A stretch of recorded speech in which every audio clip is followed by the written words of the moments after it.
Hello बच्चों, आज हम बात करेंगे चालक तथा अचालक यानी कंडक्टर और नॉन कंडक्टर की।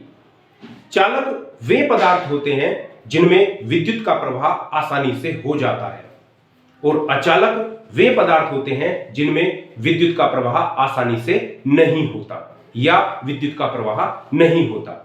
कल हमने बात की थी फ्री इलेक्ट्रॉन्स की। वो किसी भी पदार्थ में आवेश वाहक होते हैं, उन्हीं से एक स्थान से दूसरे स्थान तक आवेश का प्रवाह होता है। तो इस प्रकार से जिनमें उन मुक्त इलेक्ट्रॉन्स की संख्या बहुत अधिक मात्रा में होती है वो चालक कहलाते हैं, और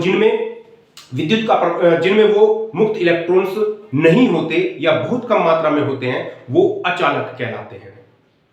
जितने भी मेटल्स हैं यानी कि धातुएं हैं वो सभी विद्युत की चालक होती हैं, सुचालक होती हैं, उनमें विद्युत का प्रवाह आसानी से हो जाता है। और जैसे लकड़ी, प्लास्टिक, इनमें को विद्युत का प्रवाह नहीं होता, इसलिए ये अचालक कहलाती है। धातुओं में भी सबसे ज्यादा जो चालकता का गुण पाया जाता है वो चांदी में होता है। दूसरे स्थान पर कॉपर, तीसरे स्थान पर गोल्ड और चौथे स्थान पर एल्यूमिनियम आता है। तो चूंकि चांदी बहुत महंगी होती है, इसीलिए जो घरों में वायरिंग होती है, घरों में जो तार लगाए जाते हैं वो कॉपर के होते हैं। कॉपर में गुण पाया जाता है, वो विद्युत का सुचालक होता है, तो उसमें भी विद्युत धारा आसानी से प्रवाहित हो जाती है। इसीलिए जितने भी मोटर बनाए जाते हैं, जितने भी घरों में वायरिंग होती है वो सब कॉपर की होती है। जो मोबाइल होते हैं, मोबाइल में जो वायरिंग होती है उनके अंदर वो गोल्ड की होती है। जो अच्छे मोबाइल होते हैं उनमें जो वायरिंग की जाती है वो गोल्ड की जाती है। बहुत महंगा है, उसके बावजूद भी क्या कारण है? क्योंकि उसमें गोल्ड में तन्यता का गुण बहुत ज्यादा पाया जाता है, यानी कि हम गोल्ड को खींचकर बहुत बारीक तार बना सकते हैं।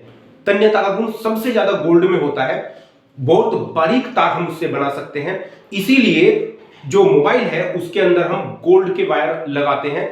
हालांकि बहुत कम मात्रा में, बहुत थोड़ी सी मात्रा में उस गोल्ड का प्रयोग करने से ही उसके अंदर वायरिंग बहुत लंबी की जा सकती है। इसीलिए हम उनके अंदर गोल्ड का प्रयोग करते हैं। जितने भी मोबाइल्स होते हैं, अच्छी क्वालिटी के जो मोबाइल्स होते हैं उनमें गोल्ड का प्रयोग किया जाता है। यह बात हुई चालकों और अचालकों की। अब हम आगे बात करते हैं वैद्युत विभव की।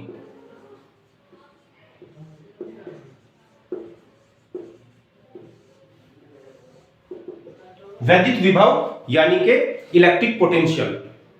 देखिए, आपको बताया था कि जो आवेश होता है, मान लीजिए धन आवेश है, जो धन आवेश है वो धन आवेश को प्रतिकर्षित करता है यानी कि दूर भगाता है, और धन आवेश ऋण आवेश को आकर्षित करता है।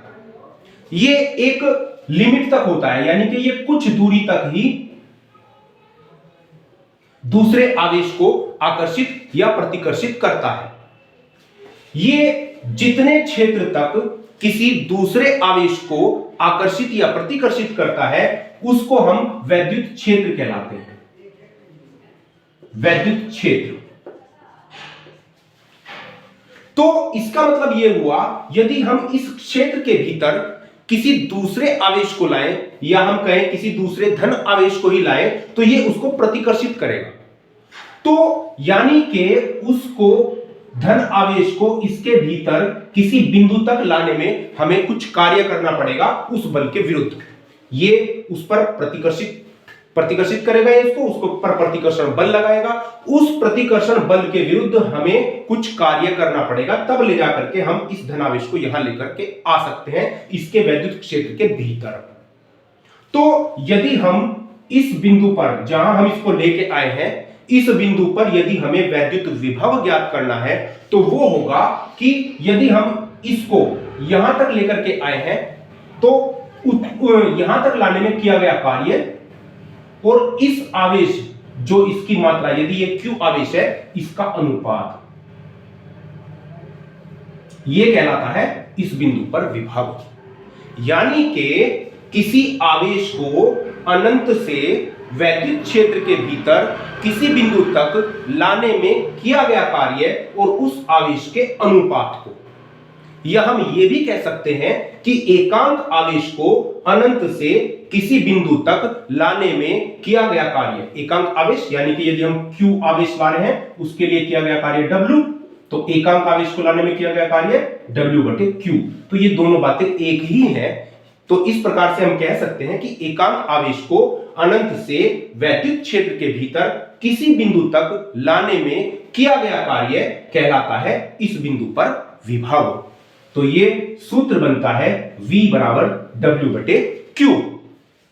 इसका मात्रक यदि हम मात्रक देखें, क्योंकि कार्य का मात्रक जूल होता है और आवेश का मात्रक कूलाम होता है,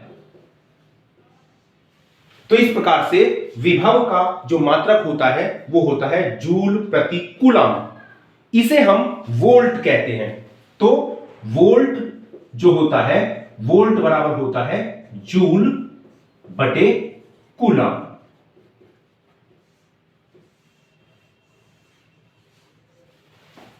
यह हुआ किसी बिंदु पर विभव।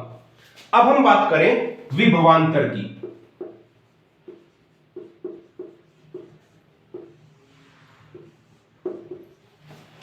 विभवांतर से ही स्पष्ट है विभव का अंतर। आप देखें, यदि हम इस वैद्युत क्षेत्र के भीतर कोई दो बिंदु ले लें, एक बिंदु ये और एक बिंदु ये, तो अनंत से किसी आवेश को यहां तक लाने में किया गया कार्य अलग होगा, क्योंकि ये वैद्युत क्षेत्र की सीमा के थोड़ा सा नजदीक है। और यदि उसी आवेश को हम यहां तक लेकर के आए तो हमें ज्यादा कार्य करना पड़ता है। तो यानी कि इस बिंदु पर विभव अलग होगा, इस बिंदु पर विभव अलग होगा। तो इन दोनों बिंदुओं के बीच के विभव के अंतर को ही हम इन दोनों बिंदुओं के बीच विभवांतर कहते हैं। विभवांतर की परिभाषा क्या बनेगी? यहां किया गया कार्य कम, यहां किया गया कार्य ज्यादा, तो इन दोनों के कार्य के अंतर और उस आवेश के अनुपात को, यानी कि यह होता है यदि यहां पर विभव V1 हो और यहां पर विभव V2 हो, तो V1 माइनस V2 को इन दोनों बिंदुओं के बीच हम विभवांतर कहते हैं। और यह किसके बराबर होता है? यहां तक लाने में किया गया कार्य W1, यहां तक लाने में किया गया कार्य W2, और जिस आवेश को हम ला रहे हैं उसका अनुपात। तो ये विभवांतर कहलाता है। इसको भी हम V से ही शो करते हैं। तो विभव और विभवांतर में आपको अंतर नजर आया होगा। अब एक छोटा सा टॉपिक और ले लें, इसको हम कहते हैं प्रतिरोध। प्रतिरोध यानी रेजिस्टेंस। आपको कल बताया था कि किसी चालक में जो मुक्त इलेक्ट्रॉन्स होते हैं उनके प्रवाह के कारण ही किसी चालक में विद्युत धारा प्रवाहित होती है। आपको पता भी होगा कि ये जो मुक्त इलेक्ट्रॉन्स आए थे ये परमाणु से आए थे, परमाणु से ये अलग हो गए थे। जो बाकी बचा था उसको हम आयन कहते हैं, क्योंकि उस पर पॉजिटिव आवेश आ गया था, उसको हम धनायन कहते हैं। तो यानी कि किसी भी चालक में मुक्त इलेक्ट्रॉन के अलावा वो धनायन भी हैं, और जिनसे ये मुक्त इलेक्ट्रॉन, कुछ ऐसे भी परमाणु होते हैं जिनसे इलेक्ट्रॉन मुक्त नहीं हुए। तो यानी कि इस चालक के अंदर इन मुक्त इलेक्ट्रॉन्स के अलावा ये धनायन भी हैं और परमाणु भी हैं। जब ये गति करते हैं तो ये गति करते समय लगातार इन आयनों से और परमाणुओं से टक्कर लगाते हैं, टक्कर होती है इनकी। टक्कर के फलस्वरूप ये अपनी ऊर्जा को खोते हैं। तो इसका मतलब ये हुआ कि प्रत्येक जो पदार्थ होता है वो इन मुक्त इलेक्ट्रॉन्स के मार्ग में गतिरोध उत्पन्न करता है, जिससे इनकी ऊर्जा लॉस होती है। तो इसका मतलब यह हुआ कि वो प्रकृति जो मुक्त इलेक्ट्रॉन्स के प्रवाह में गतिरोध उत्पन्न करती है उसको हम चालक का प्रतिरोध यानी रेजिस्टेंस कहते हैं। इसके बारे में हम बहुत आगे बहुत सारी बातें करेंगे आगे आने वाले समय में। तो आप यहां तक ये सारी परिभाषाएं याद रखें, बाकी बातें कल करेंगे। चैनल को सब्सक्राइब करते रहें। धन्यवाद।